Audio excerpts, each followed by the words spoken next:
Good morning, everyone, and welcome to Think Future. My name's Calabugas, and once again, we're coming at you live from deep in the heart of Silicon Valley, California. We're talking innovation startups of the future, not necessarily those, and not necessarily in that order. If you're watching on YouTube, smack that subscribe button and hit that bell so you can get notified when the new show comes online. And if you're listening on your favorite podcast service, please subscribe and drop a note on Apple Podcasts.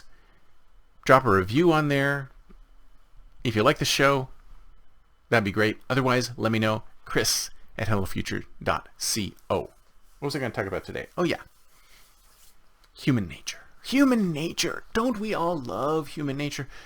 We work off of human nature. We figure things out on human nature, right? We use aspects of human nature in order to determine what kind of businesses we're going to build, how we're going to charge for them, how we're going to continue to make money off people, how we're going to profit things. We leverage human nature to do these things. And what's interesting about human nature is that human nature isn't one of these monolithic things that stays the same. Well, it stays mostly the same.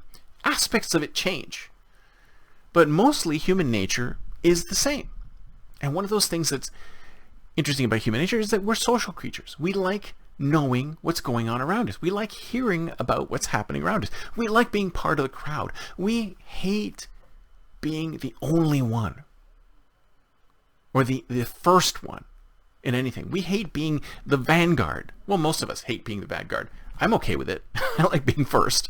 In fact, that's one of the points that I enjoy about being in the innovation space is that I like being first. I like doing things before everybody else. Of course, that could be an issue because a lot of times innovation is sort of anti-capitalistic, anti-profitable. Innovation is delving into new spaces where there may not be a market. There may not be any money. There may not be, in fact, the market may not have figured out that it needs this thing yet. Right? That's one of the issues behind innovation. It is too far ahead. Futurism is the same. It is too far ahead of the market. The market may not understand that it needs this thing yet. And in fact, that's one of the things that I think is a big problem with innovation and futures work is that it's always correct. It can always determine a possible future or a possible innovation or a possible product. It can always figure that out. It just never knows when the right moment to launch that product is. That's why somebody says to me, somebody said to me, do you think these things will ever come to pass? And I said, yes, each and everything that we have imagined will come to pass at some point. It might be a year from now. It might be 5 years from now. It might be 10 years from now. It might be 20 years from now. It might be 40 years from now. It might be 50 years from now. All of these things will happen. The only question is when.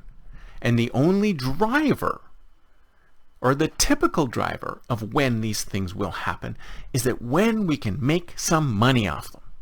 Because there's plenty of good ideas out there, plenty of amazing ideas out there that are generated every single day. Every single day, amazing ideas are generated by tons of incredible humans out there. But 9 out of 10 of those ideas you can't make a penny off of right now. Not a penny. Which is why those ideas, even if they were tried, will fail. Because, as most startup founders know, the biggest reason why people don't buy something is because nobody understands that they want it yet. There's no demand for the product. It's the product, dummy. Or as somebody else I know says, it's the product, stupid. If nobody wants the product, if nobody wants to buy the product, actually, that's incorrect.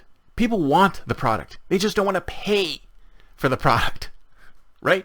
And if they don't want to pay for the product, then you have no business model. And if you have no business model, you have no business. It's as simple as that. I mean, there's billions, millions, billions of fantastic ideas out there that would improve people's lives immeasurably. But nothing is happening with those ideas because nobody is willing to pay for those ideas. So you have to have the willingness to pay along with the idea, because the idea could be incredible. It could be fantastic. It could be wonderful. It could be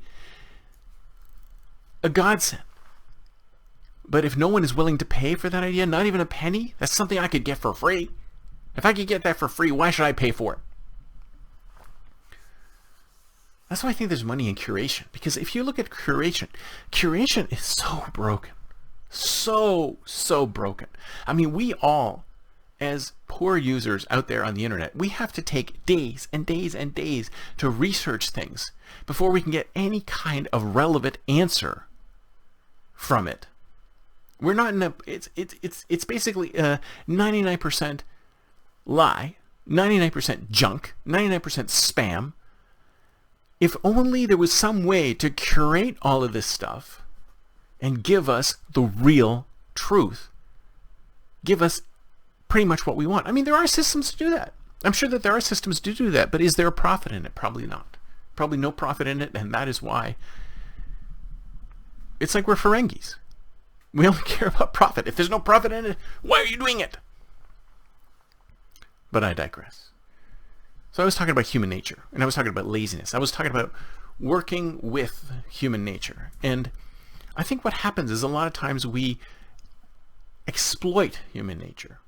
We look at human nature and we say, this is how people are going to act. So how can we design our business in such a way so that we can exploit human nature? Because people are lazy. People are fearful. People like things that other people like. People like things that are popular. People like things. So there's a whole slew of things that fit into human nature. And we leverage that to determine how our businesses are going to be built, how our businesses are going to be profitable. So we look at human nature and we leverage human nature. And what happens when human nature changes? What happens when human nature, when we've expected human nature to be a certain way, but then it turns out that it's the opposite, right?